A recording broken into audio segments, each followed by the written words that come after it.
Bonjour à tous, alors aujourd'hui je vous propose, vous voyez le kangourou des maths 2021, sujet spécialité maths, on est dans la question 20. Une ficelle est posée sur la table, voilà, et vous avez des croisements ici, 3 croisements, qui sont cachés par des jetons.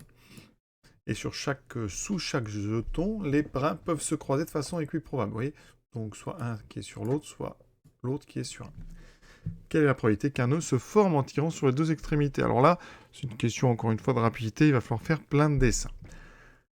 La première chose qu'on peut remarquer, c'est qu'ici, eh bien, on peut diviser le travail en deux, en considérant, sur nos... Vous voyez, j'ai fait 4 ficelles en haut.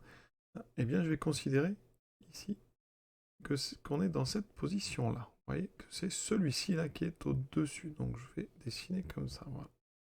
Évidemment, si j'inverse, j'aurai 4 autres situations, mais qui seront les mêmes, mais inversées. Donc ici, je vais vous montrer les 4 situations qui correspondent à cette position-là pour le jeton du haut. Ici, voilà. Et si vous retournez en fait ces 4 figures, vous obtenez les 4 autres situations avec ces deux croisements intervertis. Voilà. Pourquoi je dis qu'il y en a 4? Parce qu'une fois que vous avez fixé en fait cette position-là, vous avez 2 autres positions à régler, chacune 2 possibilités, donc on a 4 cas, vous voyez. Donc, en bas, ici, je vais mettre celui-là au-dessus, avec celui-là au-dessus. Cas suivant, celui-ci donc au-dessus et celui-ci au-dessus. Ça, c'est 2 cas qui correspondent à celui-ci au-dessus. Et maintenant, je mets celui-ci en dessous, enfin au-dessus de l'autre, donc c'est inversé, voilà. Et donc pour l'autre jeton, j'aurai soit cette position-là, soit celle-ci. Et on va regarder maintenant en tirant ce qui se passe. Comment expliquer correctement cette chose-là? Alors ici, on va prendre la première situation. Vous voyez celle-ci. Donc ce qu'on peut remarquer ici, et eh bien, je vais prendre cette partie qui est au-dessus, tout ça, et je vais juste la déplier, vous voyez. Si je la déplie, j'obtiens cette situation-là. C'est-à-dire qu'ici, je pars avec mon jeton, voilà, j'aurai cette intersection qui est ici, ça c'est celle d'en bas. J'aurai toute ma boucle, voilà, qui va revenir ici, vous voyez. Donc je vais vous montrer sur le dessin, ça, c'est donc cette partie-là, ici, ici, ici, qui revient par-dessus. Et la partie jaune, je vais la faire en jaune, que j'ai dépliée, que je peux considérer ici. Voilà. Et vous voyez qu'ici, juste en dépliant cette partie jaune, on voit bien qu'on n'aura pas de nœud. Ici, première situation, pas de nœud. J'ai juste pris donc cette partie jaune qui était dessus et je l'ai dépliée. Vous voyez bien que ça ne fait pas de nœud. Pour la deuxième situation, c'est un peu pareil d'ailleurs. Ici, donc, je vais redessiner donc cette partie qui va jusque là. Et comme là, eh bien, j'ai dessus comme précédemment, et bien cette partie jaune, je peux la déplier. Donc j'obtiens cette situation-là. C'est-à-dire qu'ici, j'ai donc ma boucle. D'accord? Ici.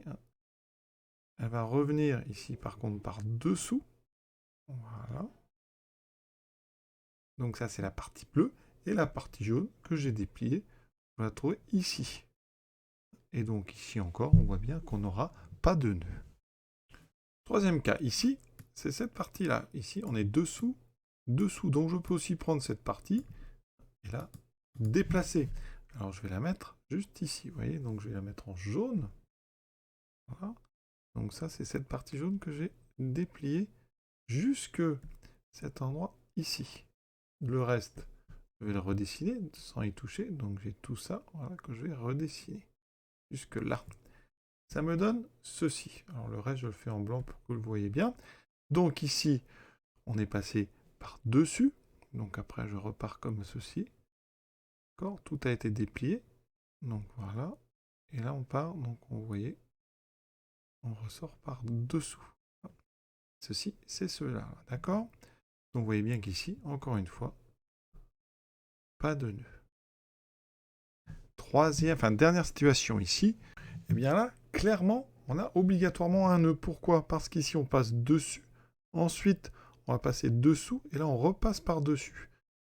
Et on voit bien qu'en tirant, de toute façon, on ne peut pas faire comme on a fait pour les autres On ne peut pas enlever une intersection en déplaçant, parce que on a une alternance dessus, dessous, dessus. Donc ici, hein, on a un nœud, on ne peut absolument pas l'empêcher. Donc conclusion, sur mes 4 situations, on a donc 1 sur 4 qui mène à un nœud. Voilà, je rappelle que là, j'ai traité que la moitié des situations. J'ai traité les situations, hein, je répète, pour lesquelles, ici, sur le nœud du haut, on avait un croisement ici, comme ceci. On pourrait faire exactement la même chose avec l'inverse, donc on aurait 4 autres situations symétriques, hein, et on aurait donc, encore une fois, une sur les 4 qui amènerait des nœuds. Conclusion, eh bien, on a donc 2 situations sur 8 au total, c'est-à-dire une situation sur 4. On a donc une probabilité de 1 sur 4 d'avoir un nœud.